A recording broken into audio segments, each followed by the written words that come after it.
Hello বন্ধুরা, আজকে রাধা অষ্টমীর পুজো ছিল, সেই জন্য আমি সকাল সকাল আজকে দিদির বাড়ি চলে গেছিলাম। আর গিয়ে দেখি আমার দিদি সবে ভোগ দিয়েছে। তারপর এখানে দেখো রাধারানীকে কতটা সুন্দর লাগছে, কতটা সুন্দর করে আজকে সাজিয়েছে। তারপর সাথে গোপুসোনাও ছিল, গোপুসোনাকেও খুব সুন্দর লাগছিল। আর তারপর এখানে আমাদের সব ভোগ প্রায় রান্না হয়ে গেছিলো। এবার আমরা শুধু ব্রাহ্মণের অপেক্ষা করছিলাম। ব্রাহ্মণ এসেছিলো প্রায় অনেকটাই দেরিতে। আর অন্যদিকে আমাদের ছাদে হরিনাম হচ্ছিল। হরিনাম আমাদের জ্যাঠারাই করছিল।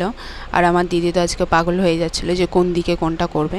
তারপর অনেকটা সময়ের পর ব্রাহ্মণ এসেছে, তারপর পুজো এখানে শুরু হয়েছে। আর বড়দি ওপরে পুজো করছে, আমি আর আমার দিদি এখানে বসে রয়েছি।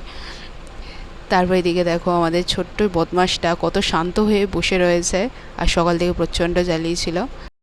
তারপর আমি খেতে বসে গেছিলাম। আর আজকের লাঞ্চে ছিল ফ্রাইড রাইস, ডাল, বেগুনি, আলুর দম, চাটনি, পাঁপড়, মিষ্টি।